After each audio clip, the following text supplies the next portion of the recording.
about European company, about the regulation of that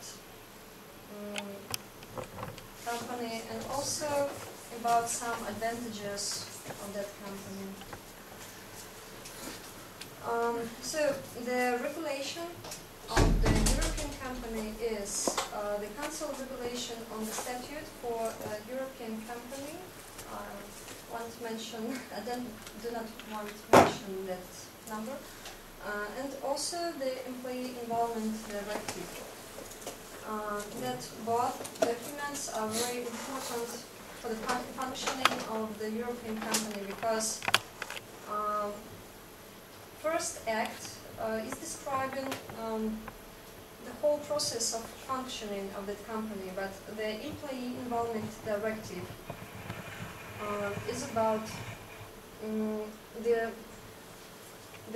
involvement of employee, the way how employee can participate in activities of European company.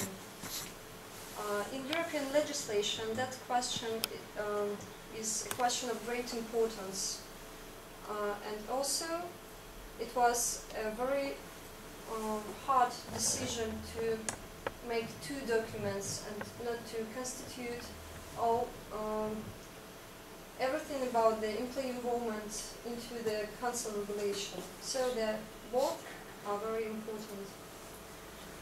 Why I'm speaking about European company?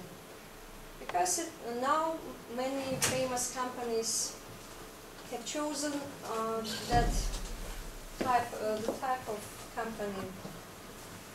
Here you can see some logos, for example, Allianz, BASF, Strabag, Men. Maybe you know the companies, maybe don't. The car company? Which car? Yes, they not that. The lorry company? Lorry trucks. Yeah. Trucks, Man, yes. Also, you should know BASF. It's very famous in German, but also European chemical corporation. Allianz, it's about. Well, I'm sorry to interrupt you. Didn't BASF change its name? BASF. As far as I'm sure, as far as I know, they were going to change their name, and so it was kind of rebranding a few years ago, perhaps 8. Perhaps, but I have no data about that. Okay. But now I can say that the company name is CE BASF. So it looks like that. Also, we start with formation. There are 4 types of 4 ways of forming a European company. Major formation of a holding company. It's a second here, by the creation of a joint venture. So it's a holding. Formation a joint subsidiary. Or conversion of a public limited company previously formed under national law. So it's conversion, to say short. Formation by merger is available only to public companies from different member states. Also, I'd like to add on that point that in every way of formation there are 2 companies from different member states. That is the main thing in the formation of European company, because the purpose of this company is to be in some European to make all activities throughout Europe. So the rounders and participants of that company should be from 2 different member states. So minimum capital, if you can see on the screen, it's 120,000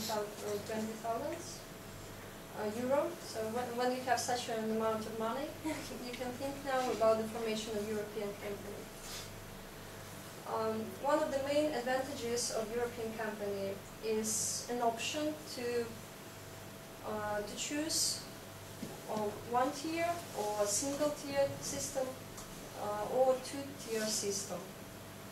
I think it's some mess on my presentation. I'm sorry. Okay.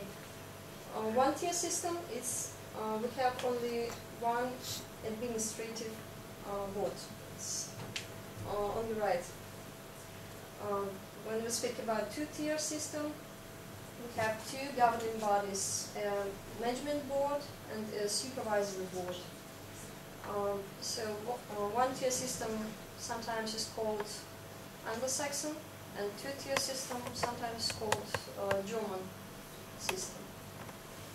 Because they are typical for that national legislation.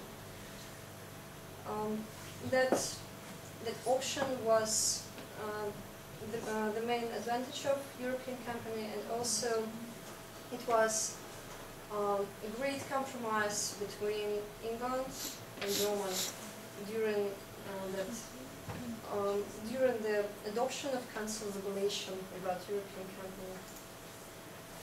What is here? Okay, and I have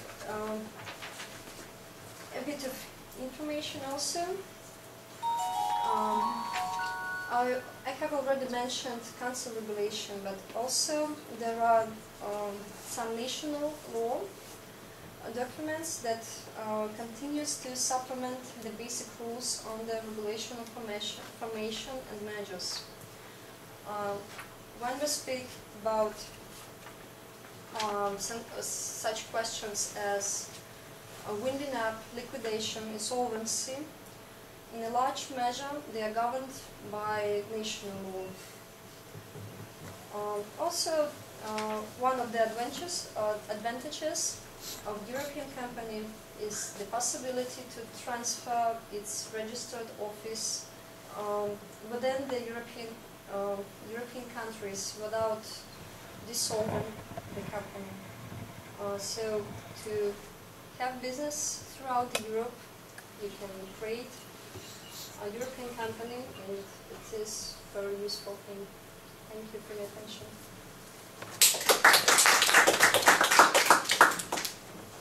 Any questions? I have a question. Can I, as a resident of Russian Federation and citizen, create such European company? Actually, no. Because to create European company, can only members of European Union, but you can participate in some European company. You can create at first your company that is registered, for example, in France, and then by conversion of that company, you can create your European company. It's a very common way to have some European company, also for Russian citizens. So Stas doesn't know what to do with his 120,000 euros. So you have already collected that amount. Okay. Does anybody else have 120,000 euros? No? Dollars? No. Yeah. Any other questions? Sasha, you usually have a question. No, not today. Not today. Okay. Well, can we say thank you? Yes. Okay. Thank you very much. Thank you. Yes. Thank you.